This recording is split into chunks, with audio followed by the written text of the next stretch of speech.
ভালোবাসা হলো একটা ইলিউশন। এই ইলিউশন যে আমাদের ভালোবাসা সবার থেকে আলাদা আর আমরা একসাথে আজীবন থাকব।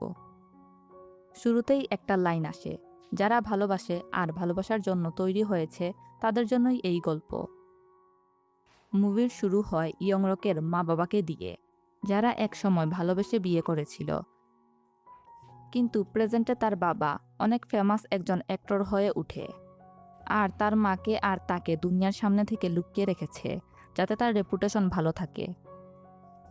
সে তার বাসায় তার বাবাকে খুঁজছিল আর টিভিতে নিউজ চলছে একজন বিখ্যাত অভিনেতা যে কিনা অনেক স্ট্রাগল করে স্টার হয়েছে, আর বিখ্যাত ডায়লগ ছিল আই অ্যাম সরি, যেটা কিনা সবাইকে পাগল করে দিয়েছে। কিন্তু তার লাইফে অনেক স্ক্যান্ডালও আছে, বিশেষ করে গোপন ওয়াইফ আর সন্তানের গুজব।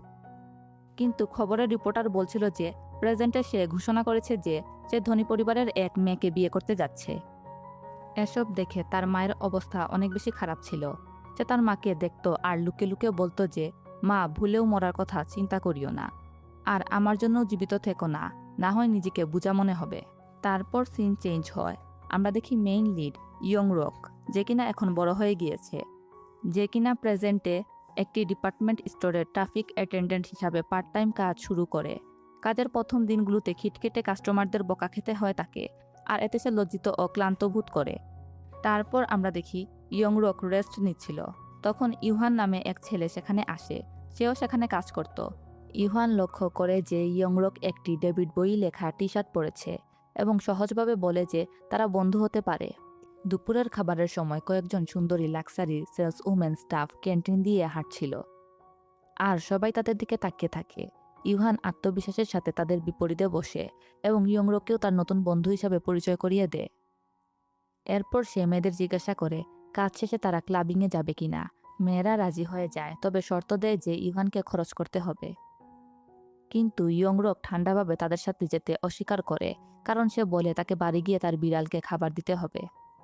পরে কার পার্কে ইউহান ইয়ংরককে জিজ্ঞাসা করে সে সবসময় এত ইমোশনাল লেস থাকে কেন, আর সে কেন স্মাইল করে না। ইয়ংরক কোনো উত্তর দেয় না, বরং ইউহানের স্কেটবোর্ডটা ধার নেয় এবং খুব ভালোভাবে স্কেটিং করতে করতে নিচে বেসমেন্টে নেমে যায়, যেখানে তার ধাক্কা লাগে বেসমেন্টে এক মেয়ের সঙ্গে, যার নাম মি জং। সেখানে সে খুব অদ্ভুতভাবে দাঁড়িয়েছিল আর তার চুলগুলো এলোমেলো ছিল। দুজনেই থেমে একে অপরের দিকে তাকায়, কিন্তু কেউ কোনো কথা বলে না। এরপর ইয়ংরক ইউহানকে জিজ্ঞাসা করে যে ওই মেয়েটি কে ছিল যাকে সে বেসমেন্টে দেখেছে। ইউহান বলে ওই মেয়ের ডাক নাম ডাইনাসর, কারণ তাকে দেখতে একটু ভয়ঙ্কর লাগে এবং তার স্বভাবও অদ্ভুত, তাই সবাই তাকে এড়িয়ে চলে। ইউহান আরও বলে মিজং আগে সেলস সেকশনে কাজ করত, কিন্তু দোকান কর্তৃপক্ষ তাকে বেসমেন্টের স্টোরেজে বদলি করে দেয়, যেন তাকে দেখে কাস্টমার ভয় না পায়। তবে এই কথা শুনে ইয়ংরক হাসে না। সে হয়তো মনে করে ওই মেয়েটা অন্যরকম, আর তার একটু কৌতূহল জেগে উঠে সেই মেয়েটির প্রতি। পরে কাজ শেষে ইয়ংরক আর ইউহান একসঙ্গে বিয়ার খাচ্ছিল। ইউহান জিজ্ঞাসা করে সে কি মিজিয়ংয়ের মধ্যে ইন্টারেস্টেড, মানে তার জন্য কোনো কিছু ফিল করে কি না। কিন্তু ইয়ংরক বলে সে তাকে ভালোবাসে না, তার শুধু তার জন্য খারাপ লাগে। ইয়ংরক তখন সিরিয়াস হয়ে বলে সহানুভূতি সবচেয়ে বেশি কষ্ট দেয়, মানে যদি ভালোবাসা না হয়, শুধু দয়া দেখানো হয়, তাহলে সেটা ওই মেয়ের জন্য আরও খারাপ হবে, কারণ সে আগে থেকেই লাইফে অনেক কষ্ট পেয়েছে।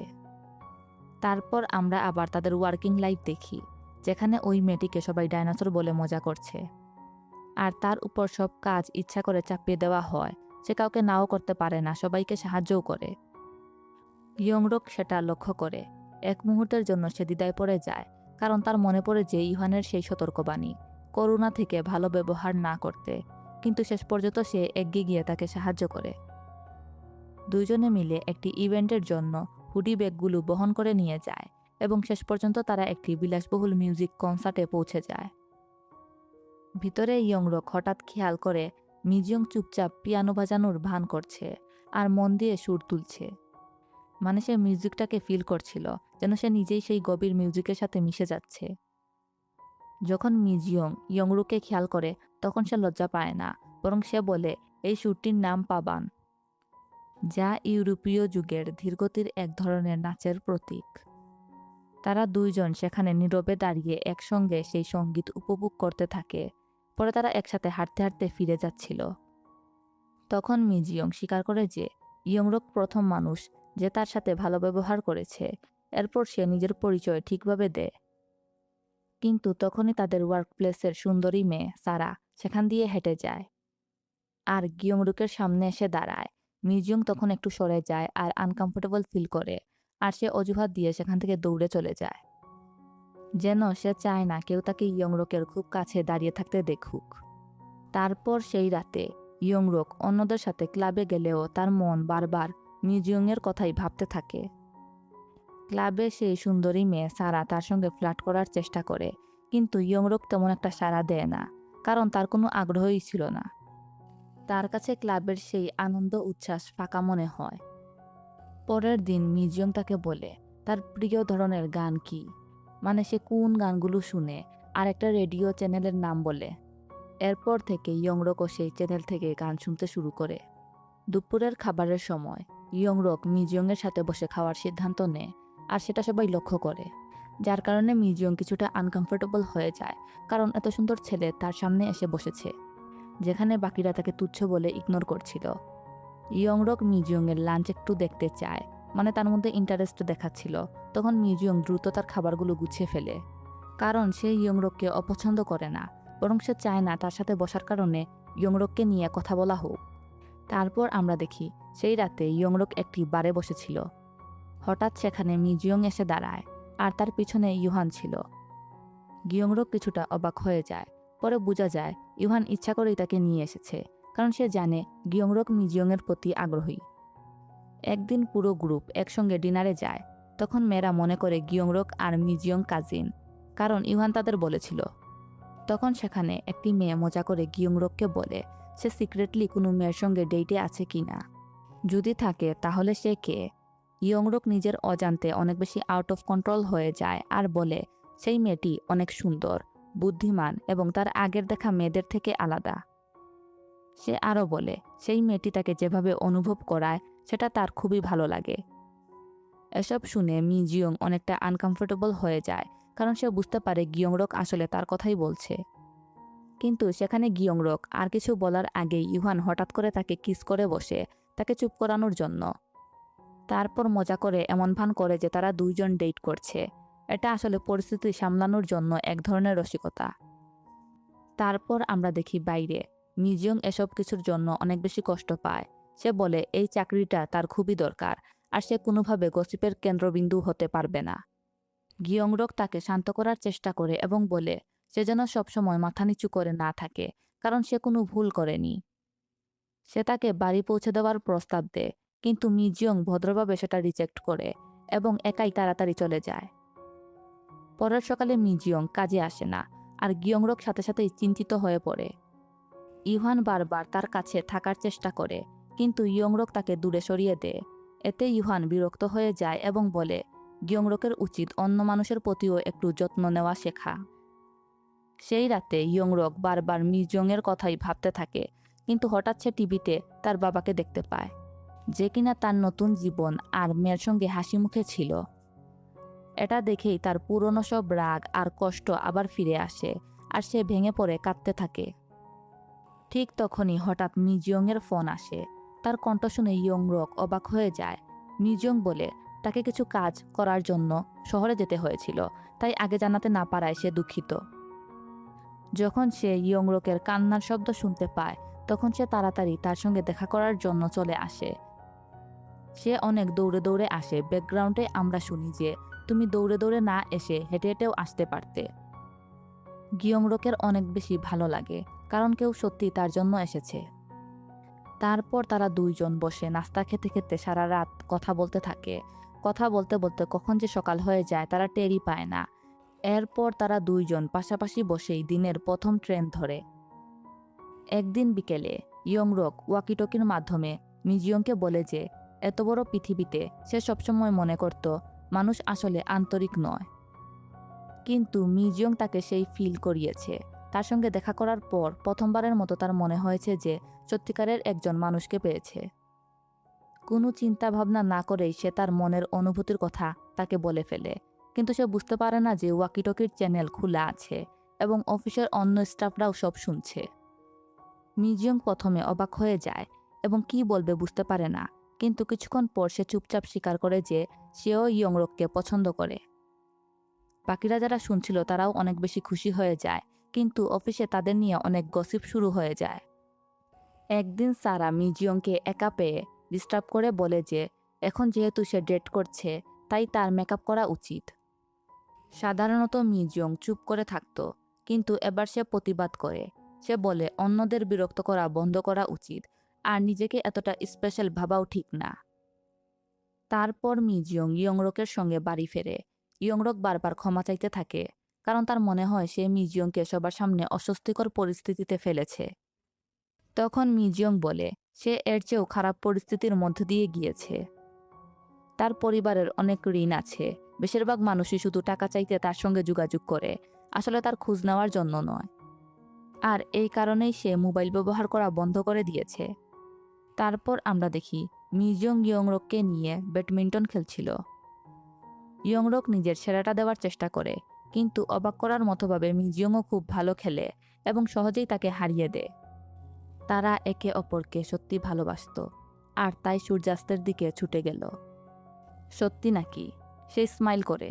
তুমি জানো তো, হ্যাপি এন্ডিং বলে কিছুই নেই, সবই বাজে কথা।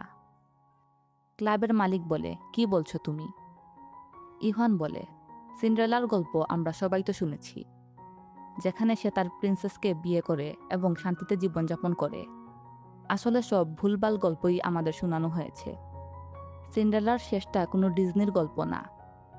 চিরকাল সুখে থাকা এসব শুধু বাচ্চাদের জন্য, কারণ সিন্ড্রেলার বাচ্চা হওয়ার পর তার প্রিন্স অন্য মেয়ের দিকে তাকাতে শুরু করে। সে সিন্ড্রেলাকে ছেড়ে দেয়, কিন্তু সিন্ড্রেলাকে তখনও সেই বাচ্চাটাকে বড় করতে হয়। আর সেই বাচ্চা খাওয়ার ব্যাপারে খুবই খুঁতখুঁতে, মায়ের বানানো কিমচি ছাড়া কিছুই খায় না। তাই সিন্ড্রেলা তার ফ্রিজটা ভর্তি করে বাঁধাকপি, মূলা আর পেঁয়াজ দিয়ে ছেলের জন্য কিমচি বানানোর জন্য। তারপর সে মারা যায়, সে আত্মহত্যা করে।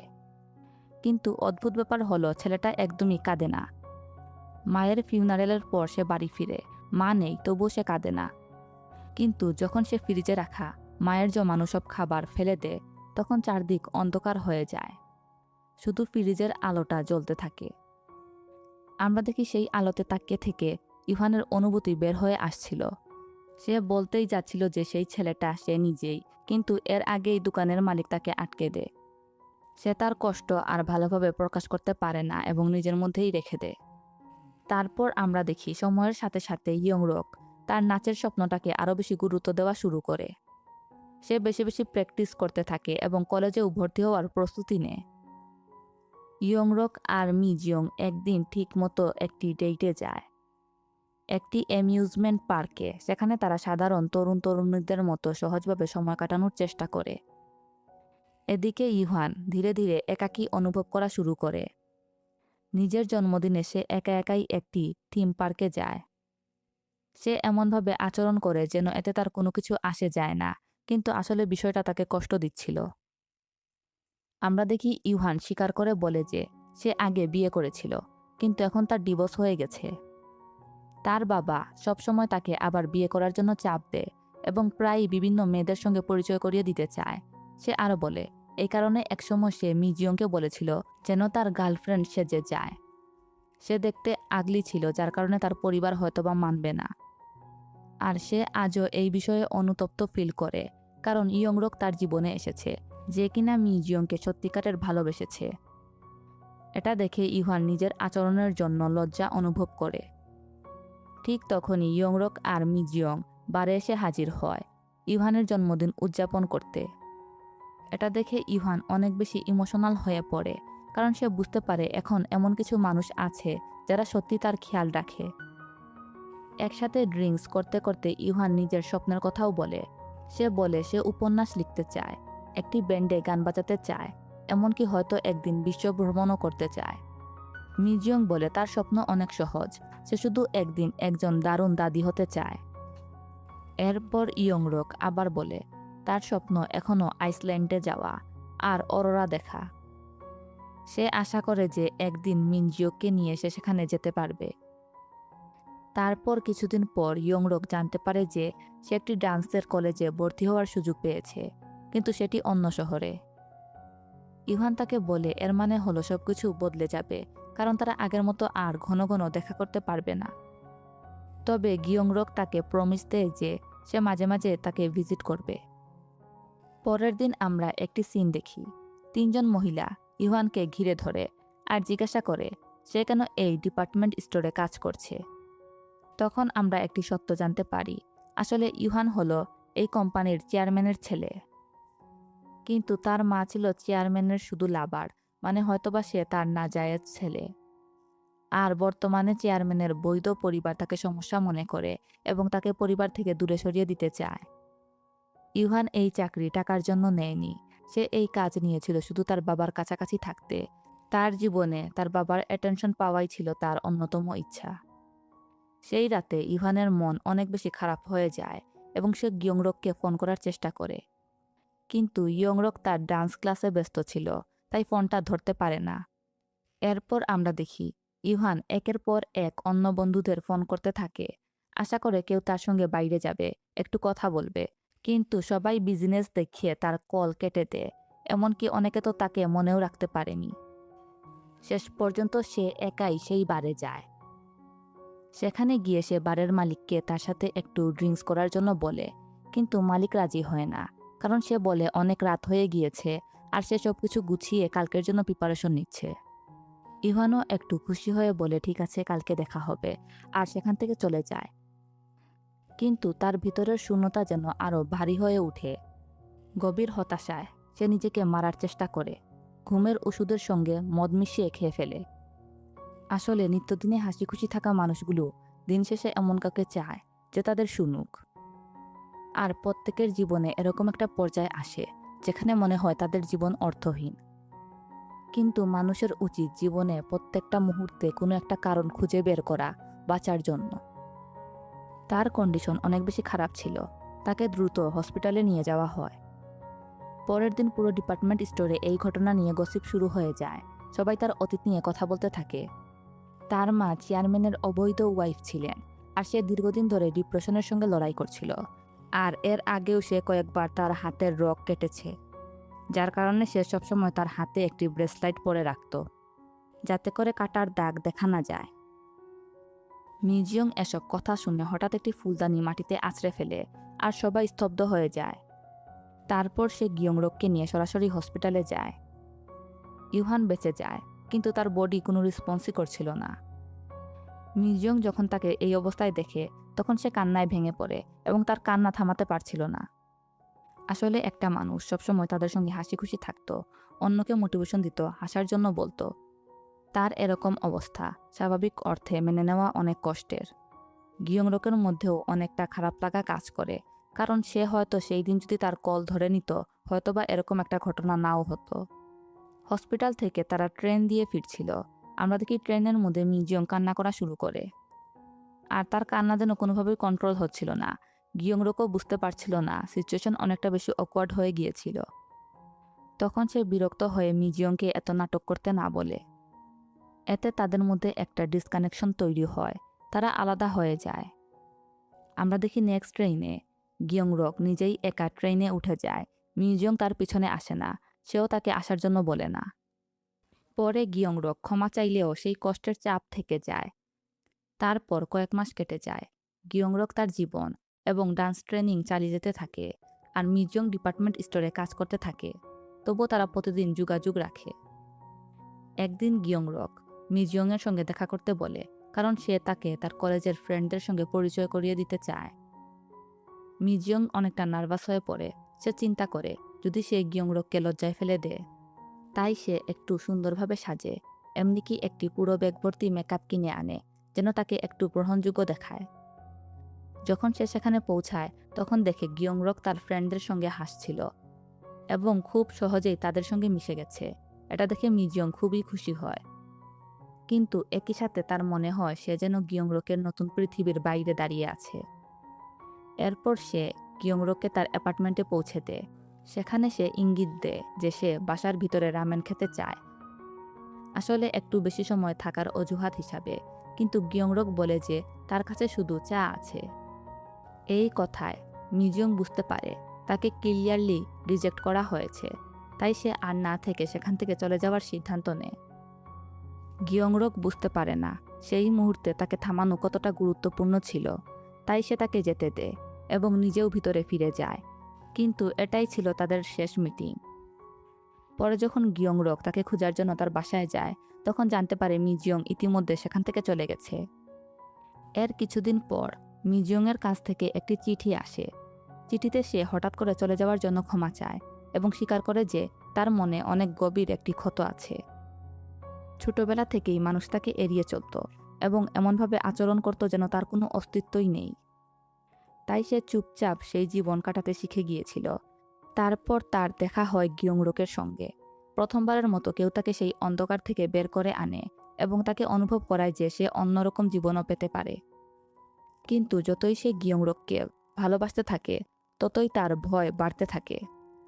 সে ভয় পায় হয়তো সে তার উপর একটু বেশি নির্ভরশীল হয়ে পড়বে আর তার জীবনের বোঝা হয়ে যাবে। তাই থাকার বদলে সে আগে থেকেই অদৃশ্য হওয়ার সিদ্ধান্ত নেয়। কয়েক মাস কেটে যায়। গিয়ংরক কলেজ থেকে কিছুদিনের ছুটি নিয়ে আবার ডিপার্টমেন্ট স্টোরে কাজ করা শুরু করে। কিন্তু জায়গাটা এখন আর আগের মতো লাগে না। ইউহান আর মিজিয়ং ছাড়া সবকিছু অনেক বেশি শান্ত এবং ফাঁকা মনে হচ্ছিল। একদিন গিয়ংরকের সঙ্গে সারার দেখা হয়। সে তাকে বাইরে যাওয়ার জন্য অফার করে। গিয়ংরকও স্মাইল করে রাজি হয়ে যায়। তারা একটি ক্লাবে যায় এবং পরে একটি লাভ মোটেলেও যায়। এরপর ফেরার পথে সে সেই পরিচিত সিডির দোকানের সামনে দিয়ে যায়, যেখানে সে আগে মিজিয়ংয়ের সঙ্গে যেত। অজান্তেই সে ভিতরে ঢুকে যায়। যখন একটি পরিচিত গান বাজতে থাকে, তখন হঠাৎ তার সামনে সব মেমোরি চলে আসে। সে সেখানেই দাঁড়িয়ে কান্না করা শুরু করে, যেটা কিনা সারা দেখে এবং তার অনেক বেশি খারাপও লাগে। কারণ গিয়ংরিয়ক তার সঙ্গে ছিল ফিজিক্যালি, কিন্তু মেন্টালি সে অন্য একটি জায়গায় ছিল। সে জানতো যে গিয়ংরিয়ক মিজিয়ংকে সত্যিকারের ভালোবাসে। এরপর আমরা দেখি সারা মিজিয়ংয়ের ঠিকানা বের করার জন্য চিফের কাছে যায়। পরে দুপুরের খাবারের সময় সে গিয়ংরুককে মুখোমুখি হয়ে বলে মিজিয়ংকে ভুলে যাওয়ার জন্য তাকে ব্যবহার করা খুবই নিচু লেভেলের কাজ ছিল। তবুও সে শেষ পর্যন্ত গিয়ংরককে মিজিয়ংয়ের ঠিকানা দিয়ে দেয়। যাই হোক, গিয়ংরক মিজিয়ংকে একটি চিঠি লিখে। সেখানে সে বলে সে তাকে খুবই মিস করে এবং তাকে ক্রিসমাস ইভে দেখা করার জন্য অনুরোধ করে। যখন সেই দিনটি আসে, তখন প্রচণ্ড তুষারপাত হয় এবং রাস্তার অবস্থা বিশৃঙ্খল হয়ে যায়। একটি ট্রাফিক দুর্ঘটনাও ঘটে। গিয়ংরক বুঝতে পারে তার মিজিয়ংয়ের সঙ্গে দেখা করার জন্য যেতে অনেকটা লেট হবে, কিন্তু সে যে তাকে ওয়েট করার জন্য বলবে তার যোগাযোগেরও কোনো মাধ্যম ছিল না। সে ভয় পায় আবার যেন তাকে না হারিয়ে ফেলে। তাই ঘন তুষারপাতের মধ্যে দিয়ে দৌড়ে যায় শুধু সেই নির্ধারিত জায়গায় পৌঁছানোর জন্য। সে অনেকটা দেরি করে পৌঁছায়, ক্লান্ত হয়ে পড়ে, কিন্তু মিজিয়ং তখনও সেখানে তার অপেক্ষা করছিল। তারা একসঙ্গে খাবার খায় আর কিছুক্ষণের জন্য মনে হয় সবকিছু আগের মতো স্বাভাবিক হয়ে যাচ্ছে। খাবার শেষ হওয়ার পর মিজিয়ং বলে তাকে চলে যেতে হবে, কারণ বাস সার্ভিস বন্ধ হয়ে যাবে। কিন্তু গিয়ংরিয়ক চায় না রাতটা এভাবে শেষ হয়ে যাক, তাই সে তাকে অফার করে তার সঙ্গে নাচার জন্য। তারা দুইজন চুপচাপ একসঙ্গে ডান্স করে আর নিজেদের মধ্যে এই সময়টাকে উপভোগ করে। বাস স্টপে গিয়ে গিয়ংরক বাসে উঠে পড়ে, যেন এটাই ছিল তাদের লাস্ট মিটিং। কিন্তু আমরা দেখি হঠাৎ আবার গিয়ংরক নেমে আসে এবং মিজিয়ংকে বলে সে তার সঙ্গে সম্পর্ক শেষ করতে পারবে না, কারণ সে তাকে ভালোবাসে। সে চিৎকার করে বলতে থাকে নিউ ইয়ার্স ইভে তাদের আবার দেখা হবে। সে বলে তারা একসঙ্গে কনসার্টে যাবে এবং তারপর নতুন বছরের কাউন্টডাউন করবে। মিজিয়ং এতে রাজি হয়ে যায়। আলাদা হওয়ার আগে তারা দুইজন একজন অন্যজনকে জড়িয়ে ধরে আর এখনকার জন্য বিদায় নেয়। কিন্তু ইউনিভার্স কখনো হ্যাপি এন্ডিং মেনে নিতে পারে না। দুইজন বাড়ি ফিরে হাসি মুখে, কারণ অবশেষে তারা আবার একে অপরকে দেখতে পেরেছে। তারপর যখন নিউ ইয়ার্স ইভ আসে, মিজিয়ং সারাদিন ঠান্ডার মধ্যে ওয়েট করে, কিন্তু গিয়ংরক কখনোই আসে না। তারপর গল্পটি 5 বছর পরে এগিয়ে যায়। আমরা দেখি ইউহান পুরোপুরি সুস্থ হয়ে গেছে। সে একজন বিখ্যাত উপন্যাসিক আর একটি রক ব্যান্ডে মিউজিক বাজায়। সে একটি রেডিও ইন্টারভিউ দিচ্ছিল। সে সেখানে স্বীকার করে বলে যে সেই সময় তার মনে হয়েছিল জীবনে আর কোনো আশা নেই। কিন্তু ইয়ংরক এবং মিজিয়ংয়ের সঙ্গে দেখা হওয়ার পর থেকে সে বিশ্বাস করতে শুরু করে যে জীবনে এখনও বেঁচে থাকাটা অনেকটা মূল্যবান। তাদের গল্প তাকে অনুপ্রেরণা দিয়েছে। অন্যদিকে আমরা দেখি মিজিয়ং একটি চাইল্ড কেয়ারে শিক্ষক হিসাবে কাজ করে। সে এখন ভালো ফ্রেন্ড সার্কেলের সঙ্গে থাকে এবং ভালোই সময় কাটাচ্ছিল। একদিন সে ইভানের লেখা একটি বইয়ের কপি পায়, আর সে বইয়ের মধ্যে প্রকাশ পায় আসল সত্যটা। সেই ভাগ্য নির্ধারক রাত ইয়ংরকের বাস একটি ভয়াবহ দুর্ঘটনায় পড়েছিল। ইভান তার উপন্যাসে পরবর্তী ঘটনাগুলো নতুন করে লিখে, আর সেখানে একটি হ্যাপি এন্ডিং লিখে। সেখানে আমরা দেখি ইয়ংরক দুর্ঘটনা থেকে বেঁচে যায়, যদিও কিছু সময়ের জন্য তার মেমোরি হারিয়ে যায়। পরে আস্তে আস্তে তার সবকিছু মনে পড়ে, আর শেষ পর্যন্ত আবার তার মিজিয়ংয়ের সঙ্গে দেখা হয়। তারপর তারা দুজন মিলে সারা পৃথিবী ভ্রমণ করে, ঠিক যেমনটা তারা সবসময় স্বপ্ন দেখত। কিন্তু সেই গল্পটা শুধু উপন্যাসের কল্পনা। বাস্তবে সেই রাতের দুর্ঘটনায় গিয়ংরক মারা যায়। পরে মিজিয়ং গিয়ংরকের কবরের কাছে যায় এবং সেই রাতে তাকে যেতে দেওয়ার জন্য ক্ষমা চায়, কারণ সে মনে করতে থাকে হয়তোবা যদি সে সেই রাতে তাকে আটকাতো তাহলে এই দুর্ঘটনা হতো না। একই সাথে সে নিজেকে সান্ত্বনা দেওয়ার চেষ্টা করে, এই ভেবে যে গিয়ংরক এখন কোথাও শান্তিতে আছে এবং হয়তো একদিন আবার তাদের দেখা হবে। মুভিটির শেষের দিকে আমরা দেখি মিজিয়ং ইভানের ব্যান্ডের একটি পারফরমেন্স দেখতে যায়। শো চলাকালে ইভান একটি গান গিয়ংরকের উদ্দেশ্যে উৎসর্গ করে। আসলে এটা কোনো হ্যাপি বা স্যাড এন্ডিং না, এটা একটা বাস্তববাদী এন্ডিং, যেখানে জীবন কারোর জন্য থেমে থাকে না। যখন মনে হবে সব শেষ, আমাদের তখনই একটা কারণ খুঁজে বের করতে হবে আবার নতুনভাবে বাঁচার জন্য। কারণ জীবন অনেক বেশি মূল্যবান। আমরা কাউকে ভালোবাসি এর জন্য না যে সে আমাদের উপর খরচ করে, এর জন্য যে সে এমন কিছু করে যা আমাদের অনুভূতি জাগায় যে আমরা স্পেশাল, যা আমাদের ভিতরে চোখে এক ধরনের লাইট নিয়ে আসে। কিন্তু যখন আমরা সেই লাইট হারিয়ে ফেলি মনে হয় জীবন শেষ। কিন্তু বাস্তব অর্থে লাইট আমাদের মধ্যে সবসময়ই ছিল, যেটা কিনা আমরা খুঁজে পাইনি। আজকের জন্য এতটুকুই। দেখা হবে নেক্সট কোনো মুভির গল্প নিয়ে। ততক্ষণ ভালো থাকুন, সুস্থ থাকুন। আল্লাহ হাফিজ।